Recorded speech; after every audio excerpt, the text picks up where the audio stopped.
अखिलेश यादव कह रहे हैं कि उत्तर प्रदेश में उनकी पार्टी 79 सीटें जीतेगी और बीजेपी 1। पूरे देश में बीजेपी की सीटों का आंकड़ा अखिलेश यादव 140 बताते हैं, लेकिन उनके साथ रणनीति बनाने वाले राहुल गांधी और अरविंद केजरीवाल उनसे ज्यादा सीटें बीजेपी को देते हैं। सवाल यह है कि आखिर विपक्ष रॉन्ग नंबर डायल करके कंफ्यूज्ड है या फिर कोई और मंशा है, कोई और रणनीति है, क्योंकि रणनीति के आगे इनका गठबंधन 4 जून से आगे टिकना इम्पॉसिबल बताया जा रहा है। बिग एंड बोल्ड की पहली एक्सक्लूसिव स्टोरी आपको बहुत विस्तार से बताएगी हम ऐसा क्यों कह रहे हैं। 140 करोड़ की जनता इस बार इन्हें 140 सीटों के लिए भी तरसा देगी। इनकी 220 के नीचे सीट आ रही है। इनकी सरकार बीजेपी की सरकार नहीं बन रही है। दो सियासी पार्टियों के सुर, विचार और तालमेल में बहुत फर्क होता है, मगर साथ बैठने के बाद भी आंकड़ों में गड़बड़ी करेंगे, ऐसा एग्जाम्पल इंडी गठबंधन में ही मिलता है। 220 और 140 में 80 का अंतर है और यूपी की इतनी ही सीटों पर एकजुटता दिखाने की ये इनके कोशिश भी हुई तो अखिलेश यादव से अरविंद केजरीवाल की स्क्रिप्ट मैच नहीं हो पाई। मोदी विरोध में हाथ मिल गए लेकिन आंकड़े नहीं मिला पाए। गांधी परिवार के मेंबर्स भी बंद कमरे में बैठकर तय नहीं कर पाए कि बीजेपी को 180 सीटें देनी है या फिर 150। बीजेपी को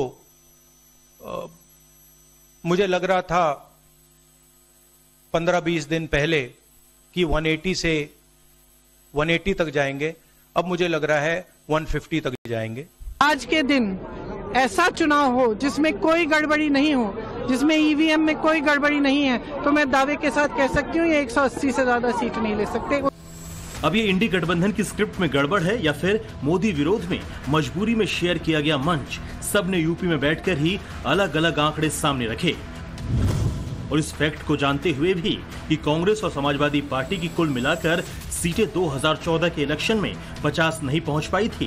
2019 में किसी तरह ये आंकड़ा पार हुआ मगर 140 तक तो बिल्कुल भी नहीं पहुंचा। ऐसे कई और नैरेटिव को विपक्ष की तरफ से यूपी में हवा देने की कोशिश की गई मगर मोदी योगी ने सबको एक्सपोज कर दिया। ऐसे में क्यों न इन भविष्यवाणियों को भी जोक ऑफ द पॉलिटिक्स कहा जाए। 143 से ज्यादा वो सीटें जीतने वाले नहीं है, क्योंकि 400 पार सीटें 143 ही बनती हैं और 140 करोड़ की जनता इस बार इन्हें 140 सीटों के लिए भी तरसा देगी। ये यूपी, दिल्ली और पंजाब ये 99 सीट के खेल में ही उलझ जाएंगे। यहां कुछ इन्हें हासिल होने वाला नहीं है। वो ट्रेंड ये दिखाते हैं कि भारतीय जनता पार्टी को 250 से भी नीचे, मेरे हिसाब से 220 के आसपास, 3-4 दिन पहले भी मैंने कहा था 220 से कम सीटें इनकी आती हुई नजर आ रही हैं। आप हिसाब लगा लीजिए। मैं हरियाणा होके आ रहा हूँ कल परसों, हरियाणा में इनकी बहुत कम हो रही हैं, दिल्ली में इनकी बहुत कम हो रही हैं, पंजाब में मुझे नहीं लगता इनकी कोई सीट आ रही है, कर्नाटक में इनकी काफी कम हो रही हैं, महाराष्ट्र में इनकी बहुत कम हो रही हैं, बंगाल में इनकी कम हो रही हैं, यूपी में इनकी कम हो रही हैं, बिहार में इनकी कम हो रही हैं, झारखंड में इनकी कम हो रही हैं। तो सियासी वजूद की लड़ाई में गठबंधन का जो दिखावा है उस परिदृश्य के पीछे मतभेदों की दीवार 4 जून के करीब आते आते चौड़ी होने के संकेत मिल रहे हैं, क्योंकि राहुल गांधी महंगाई, बेरोजगारी और दूसरे मुद्दों की बात करते हैं जबकि अखिलेश यादव का फोकस राष्ट्रीय मुद्दों के बजाय यूपी पर रहता है। और जब दोनों साथ बैठते हैं तो एक दूसरे की तरफ देखते हैं मगर वो केमिस्ट्री नजर नहीं आती जिसे 2 लड़कों की जोड़ी का नाम दिया जा रहा है। आम आदमी पार्टी के संजय सिंह समाजवादी पार्टी कैंडिडेट के लिए प्रचार करते हैं मगर जिस जगह कांग्रेस उम्मीदवार के लिए संयुक्त जनसभा रखी जाती है वहां से वो दूरी बना लेते हैं। इसीलिए सवाल पूछे जा रहे हैं कि जो गठबंधन है क्या आंकड़ों की तरह उसमें भी इसी तरह ऊपर नीचे का फर्क है। सदस्य नहीं चुन रहे हैं और इंदिरा जी के बाद अब अवसर आया है कि आप इस लोकसभा से आप सांसद नहीं बल्कि प्रधानमंत्री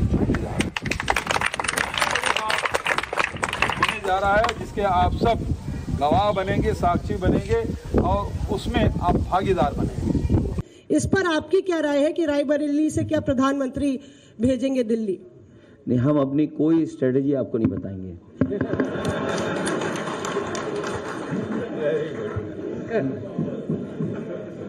मैं किस बूथ पे बीजेपी हारी हम क्यों बता दें इनको? नहीं, मैं राहुल गांधी पर सवाल, उसमें भी कोई नहीं बताइए, हमारा स्ट्रेटेजी का पार्ट है। जिस तरह बीजेपी का 400 पार का दावा है, उसी तरह विपक्ष के अपने दावे हैं, मगर नंबरों में इतनी मिसमैचिंग इनके समूचे मंसूबे पर सवाल उठाती है। और वो भी तब जब मोदी क्रेज में यूपी का यूथ जन सैलाब की तरह उमड़ रहा है। उन्हें देखने भर के लिए रैलियों में घंटों लाइन लगाकर खड़े होना भी मंजूर है। और योगी की डिमांड इतनी ज्यादा है कि एक दिन में 3 कार्यक्रम से बढ़ाकर 4 अलग अलग जिलों में कार्यक्रम करने पड़ रहे हैं। और ये देखने के बाद भी अखिलेश राहुल से लेकर केजरीवाल तक सब रॉन्ग नंबर डायल कर रहे हैं। कन्याकुमारी से कश्मीर तक और अटक से कटक तक सब दूर यही उमंग है, यही उत्सव है। और लोकतंत्र की क्या ताकत है, उस पर दुनिया का ध्यान गया है।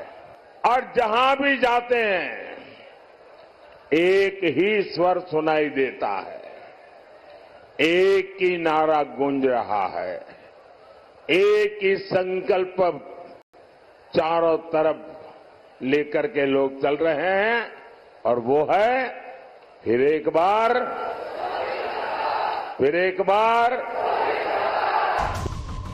24 के चुनाव की तरह ही अखिलेश यादव ने 2 साल पहले भी भविष्यवाणी की थी। तब लड़ाई यूपी की सत्ता के लिए थी। अखिलेश ने ये तुर्रा छेड़ा था कि बीजेपी 150 विधायकों के टिकट काट रही है, 100 विधायक सीएम योगी की खिलाफत कर रहे हैं और समाजवादी पार्टी के पहले से 50 विधायक हैं। इस तरह अखिलेश यादव का गणित 300 पार सीटों का था। मगर यूपी का नतीजा आया तो समाजवादी पार्टी 108 पर जाकर अटक गई। तब अखिलेश यादव के सियासी अरमानों को योगी आदित्यनाथ ने ध्वस्त कर दिया था। एक बार फिर यूपी के चुनावी समर में यही आमने सामने है और योगी आदित्यनाथ की स्ट्रेटजी अखिलेश से एक कदम आगे दिख रही है। योगी को यकीन है कि यूपी में 80 और ऑल ओवर इंडिया 400 पार होकर रहेगा। दोनों लड़के क्या कहते हैं,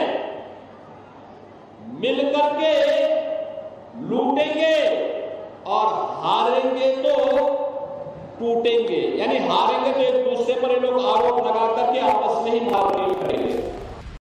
बीजेपी को यकीन है कि मोदी का चेहरा विपक्ष के ऐसे किसी भी आंकड़े को हवा में उड़ाने के लिए काफी है।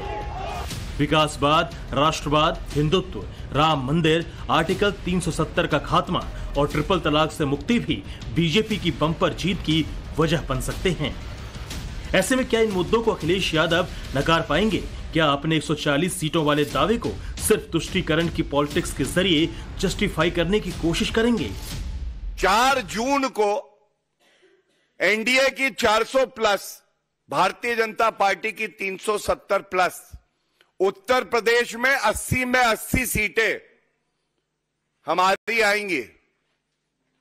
और ये जो टूटी फूटी साइकिल है जिसका पंचर टायर है और एक पंप आए हैं अरविंद केजरीवाल लेकर कि हवा भरेंगे पंचर साइकिल में, ऐसा होने वाला नहीं है। अब हर पॉलिटिकल पार्टी कॉम्बिनेशन करती है।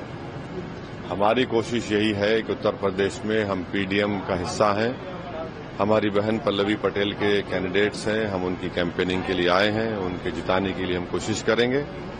और भारत की जनता से हमारी अपील है कि तीसरी मर्तबा वो इस अजीम देश के प्राइम मिनिस्टर नरेंद्र मोदी को ना बनाए। पिछले 2 चुनाव में यूपी ने ही बीजेपी को सत्ता तक पहुंचाने का रास्ता दिखाया है और इस बार भी बीजेपी को 80 सीटों वाले राज्य से उम्मीदें हैं। कोशिश उस पश्चिम बंगाल में भी है जहां ममता बनर्जी पब्लिक मंच से कहती है कि इंडी गठबंधन की 4 जून को सरकार बनेगी, मगर पश्चिम बंगाल में वो कांग्रेस और लेफ्ट से टीएमसी का कोई गठबंधन नहीं मानती। इंडिया জোট এখানকার বাংলা সিপিএম কংগ্রেসকে ধরবেন না, ও দুটো আমাদের সাথে নেই, ও দুটো বিজেপির সাথে আছে। আমি দিল্লির কথা বলছি।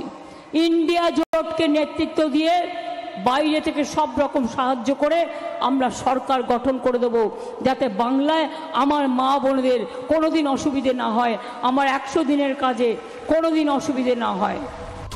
तो 4 जून तक विपक्षी कंफ्यूजन का सिलसिला यूं ही बढ़ता रहेगा। इनके स्क्रिप्ट में बहुत ज्यादा चेंजेस आते रहेंगे और बहुत मुमकिन है चुनावी नतीजों के दिन अपनी पार्टी को मिलने वाली सीटें बताने के लिए अखिलेश यादव शायद ही इस तरह दूसरे दलों को बुलाकर प्रेस कॉन्फ्रेंस करें। अंदाजा इसी से लगा सकते हैं कि स्वाति मालीवाल से कथित पिटाई के सवाल पर केजरीवाल के बजाय अखिलेश खुद ही जवाब देने लगे। अरविंद जी, स्वाति मालीवाल के मामले में अभी तक आप कुछ बोले नहीं है, आपकी ओर से आपके साथ में स्वाति मालीवाल के मामले में अभी तक। अरे उससे ज्यादा जरूरी और चीजें भी हैं। आम आदमी पार्टी हमारा परिवार है, पार्टी ने अपना रुख साफ कर दिया है और मैं चाहता हूं जितने विषय मैंने आपके सामने रखे हैं, देश के प्रधानमंत्री और भारतीय जनता पार्टी को जवाब देना चाहिए। स्वाति मालीवाल के मामले में जवाब देना, जब वो पहलवान बेटियों के लिए जंतर मंतर पे न्याय मांगने गई थी स्वाति मालीवाल जी, उस समय घसीट के मर पुलिस वालों से। तो इसलिए इस पे राजनीतिक खेल ना खेलें, मैं सिर्फ इतना कहना चाहता हूं। धन्यवाद। वोटरों को कंफ्यूज करने का काम सियासी पार्टियां खूब करती हैं, मगर आपस में ही कंफ्यूजन हो जाए तो समझिए तालमेल में थोड़ी नहीं बल्कि बहुत ज्यादा गड़बड़ है। मुमकिन है बीजेपी को लेकर हवाई दावे करने वाले 4 जून तक लखनऊ की तरह दूसरी जगह भी इसी तरह माहौल बनाएंगे और फिर बाद में एक दूसरे पर ही हार का ठीकरा फोड़ते दिखेंगे, जैसा कि अखिलेश यादव के साथ हर चुनावी रिजल्ट के बाद अक्सर होता है। ये इंडी गठबंधन और शहजादे, चाहे वो लखनऊ वाले शहजादे हो या दिल्ली वाले, ये शहजादे गर्मी की छुट्टियों पर विदेश निकल जाएंगे, खटाखट खटाखट। Bureau report, Times Now, Bharat.